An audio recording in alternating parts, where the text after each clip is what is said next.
Hey guys, what's up? Ty Thunder here. Today we're going to talk about exercise and its effect on stress.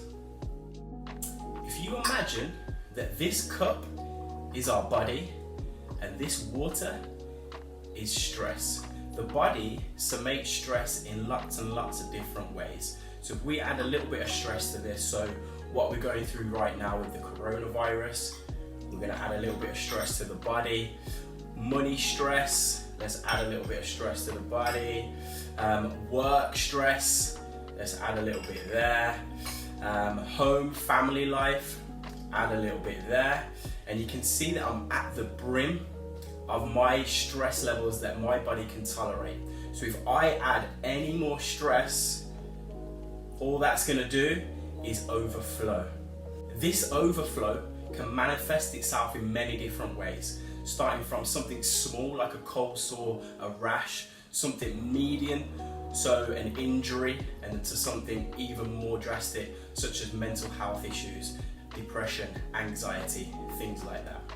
So what we want to try and do is minimize the amount of stress that you put on your body so that it doesn't overflow and it doesn't cause these problems. Now, the reason why I bring this up is because exercise in itself is a stress to the body. That exercise releases endorphins, gets the heart rate up, increases breathing rate. That stimulates your fight or flight response system. So that system is stress added onto the body. So we're going to talk a little bit about the difference between working out and working in. Working out activates your sympathetic nervous system, which is basically your body's fight or flight response. It increases heart rate, it increases breathing rate, and basically it adds stress onto the body, which if our stress is about to spill over, like we've just demonstrated with the cup, we don't want to add that extra stress onto the body. So we need to do something different. So what we do is we work in. So working in activates your parasympathetic nervous system. So what this does is it slows everything down. It's about conserving energy. So exercise is where you focus on breathing rate, such as yoga, Pilates are great for this. Something where you're not getting your heart rate too high, but it's going to add that extra stress onto the body. Now this is really, really important because a lot of people think, oh, I've had a really stressful day at work, so I want to go and work out. I want to go and hit the punch bag, I want to do a HIIT session, I just want to sweat, I want to just release all this tension. But that can be actually the exact opposite of what we need. If we are about to topple over in our stress response and we add that stress of working out, you can injure yourself very easily. You can cause lots of different issues as well. So in those times, it's important to know our body, know how we're feeling, and sometimes make the decision to work in. Do a little bit of stretching instead of exercising. Do a little bit of yoga instead of doing a HIIT session. Some Pilates instead of doing a weight training session. There's lots of different things that you can do, and it's about knowing you, knowing your body, and how your body reacts to certain situations. So there are a few things that you can do day to day to help reduce the stress in your cup so that you can work out. It won't take you over the edge if we do a workout at the end of the day or at the beginning of the day, because we've got some in reserve, because we've done some stress management things. Number one, and the easiest one, is to get sleep. Sleep is so important, like I've spoken about in a few of my earlier videos. Trying to get that 7 to 10 hours a day. It replenishes the body, replenishes the cells, improves mood, and then just starts us off in the right direction every day when we wake up. So sleep's really important. Nutrition as well, super important. Inflammatory foods can have, such as your processed foods, your simple sugars, that can have a direct response on the stress of our body as well. That can inflame the muscles, inflame the joints, which adds to that stress. Another thing that you can do is daily plan. So a lot of stressful situations come from firefighting day to day, so reacting to things rather than being proactive. So if we plan our day, that can have a big influence on managing our stress levels. We know exactly what we're doing. Obviously you'll have to firefight a few things every day, but if we try and minimize that as much as possible, that's a massive effect on our stress levels. Another thing that is quite good is doing a gratitude diary. So write down something every day that you're grateful for. now in this current climate. Maybe you're grateful of spending a little bit more time with the family now that we're all inside. So that's the thing that you can write down, and that just puts a positive spin on things. That's great for mental health as well. So anxiety, depression, that sort of stuff. A gratitude diary is really good for that. And then obviously the exercises that we've just spoken about, so you're working in exercises. I want to show you 3 demonstrations of things that you can do at home, at your desk even, to just work out, unwind, decrease that stress a little bit, but still have that good benefit of getting that joint mobility, range of motion, and lubricating the joints so we don't stiffen up working at your desk.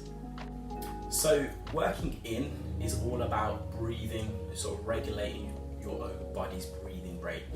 So a good exercise that you can do with this is squats, because we're still getting the added benefit of the multi-joint activation, multi-muscle activation as well, but we're slowing everything right down, working on that parasympathetic nervous system, so conserving energy, so it's not explosive, it's not quick, there's no weight, but we're focusing a lot on your breathing.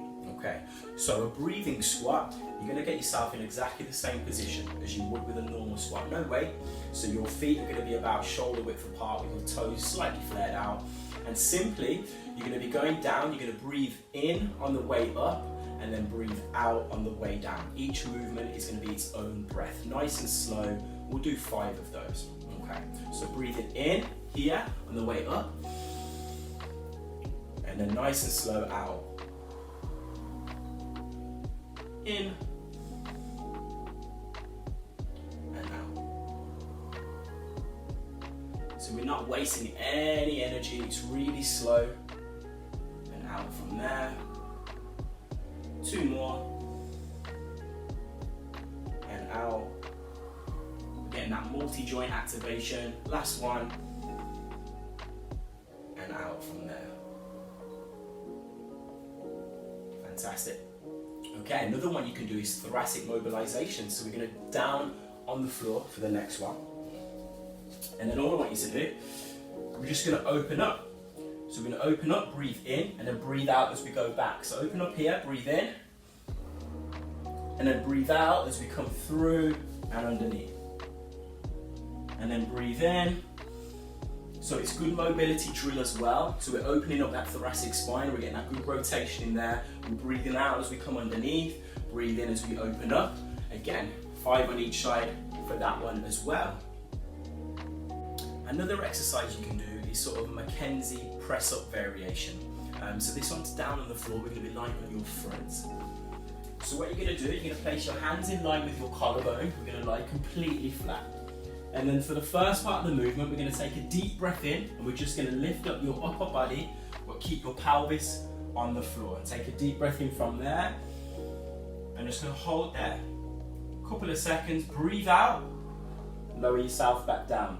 Then we're going to bring your hands in a little bit, tuck your toes underneath you, breathe in, press up. Breathe out. Toes back. Arms back out wide, breathe in, Mackenzie. Breathe out. Of course, you can do this on your knees, so with your press up, onto your knees, breathe in. Breathe out.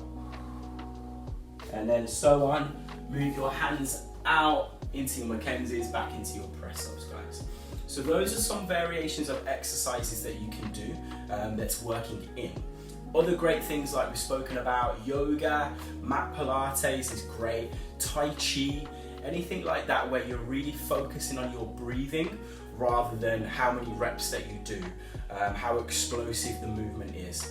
Something where we conserve energy, we break everything down, it's really slow. And in those times where you are highly stressed and you feel like you want to work out but it's going to tip you over the edge, working in is a great alternative to that. Give it a go, guys. Hope you enjoyed that. Stay safe as always, and I will see you soon. Thank you.